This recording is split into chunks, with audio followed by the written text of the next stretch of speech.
Di dalam kitab Wahyul Qalam diceritakan cerita zaman dulu. Cerita ada seorang yang namanya Abu Sayyad.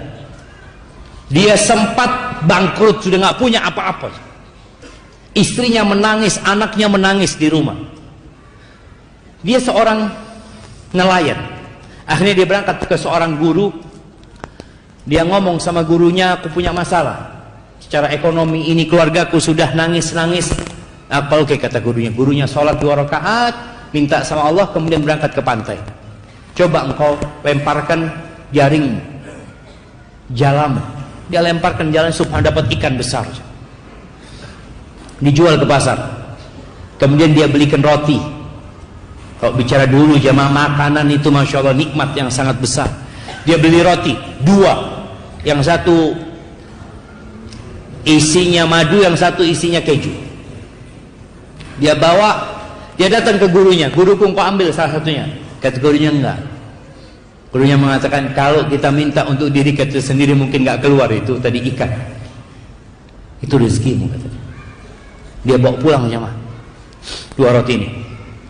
Di tengah jalan ada seorang perempuan bersama anak mengemis.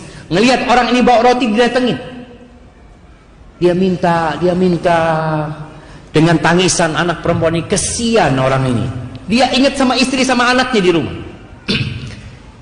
Dia kasihkan roti itu dua-duanya. Lalu anak itu tersenyum jemaah. Senang dia makan dengan lahapnya. Yang Abu Sayyad pusing, nggak berani pulang ke rumah. Dia akhirnya berangkat ke pasar. Mungkin ada yang bisa dia kerjakan. Berusaha. Ketika dia jalan di pasar, tahu-tahu ada yang manggil-manggil. Man yadulluni ala Abi Sayyad. Siapa yang ngasih tahu aku Abu Sayyad, katanya. Abu Sayyad, kata dia. Kata orang-orang yang pasar, itu yang jalan tuh, kata dia. Dipanggillah Abu Sayyad, kata dia. Ada apa engkau, kata dia. Dia cerita, aku punya utang sama bapak 30.000 dirham. Masya Allah, 30.000 dirham itu kira-kira 3.000 dinar. Dia bisa buat beli kambing 3.000 ekor. Kalau antum nggak kebayang tuh ya, 3.000 ekor kambing.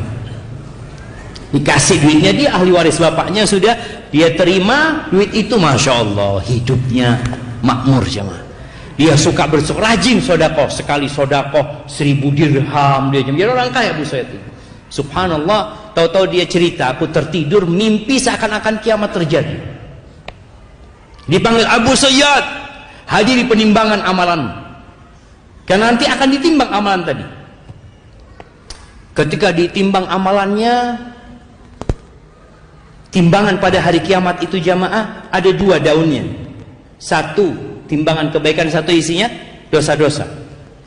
Allah mengatakan fa amma man thaqulat mawazinuhu fa huwa fi 'ishatir radiyah. Yang berat timbangan kebaikannya, maka dia akan berada di kehidupan yang baik. Ketika ditimbang itu lebih berat dosa-dosanya Abu Sayyid. Ketika dia seperti itu, protes Abu Sayyid, aina sadaqati? Mana sedekah-sedekahku, kata dia. Kan dia orang kaya-kaya yang rajin sedekah jemaah. Oh iya, sedekahmu, datangkan sedekahnya. Datangkan 1.000 dirham, taruh di sana seperti kapas jemaah. Ditaruh, nggak bergerak jemaah. Datangkan 1.000 dirham. Kenapa? Di setiap dirham-dirham yang dia sedekahkan, fihi syahwatun nafas, ada syahwat nafs. Syahwat kepingin sedekah, aku kepingin sedekah, aku senang sedekah, aku suka membantu orang lain. Aina Allah? Kalau engkau sedekah hanya untuk kesenangan, bukan lillahi ta'ala. Ketika melihat itu Abu Sayyid lemas jemaah. Lalu dikatakan innaka la tudzlamul yaum. Kau enggak akan dizalimi hari ini. Kata dia. Masih ada amalanmu, kata dia. Apa lagi, kata? Ada 2 roti, kata dia. Kata Abu Sayyid, 1.000 dirham aja enggak ada. Beratnya apa artinya 2 roti itu? Ditaruh roti itu jemaah. Itu timbangan jadi sama jemaah.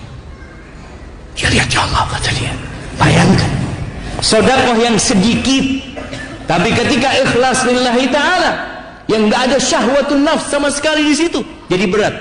Kemudian dia mulai optimis Abu Sayyid ini. Dan ada satu lagi amalan, senyuman perempuan, anak perempuan itu ketika engkau kasih roti.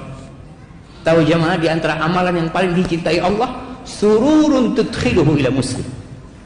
Amalan yang paling cinta Allah itu kegembiraan yang kau transfer kepada hati seorang muslim. Jadi senyumnya anak perempuan ini timbang. Ketika ditimbang jomplang itu jemaah.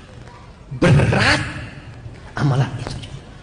Maka ketika beramal tolong sering kita bermuhasabah. Jangan sampai amal soleh kita ternyata nggak ada bobotnya pada hari kiamat.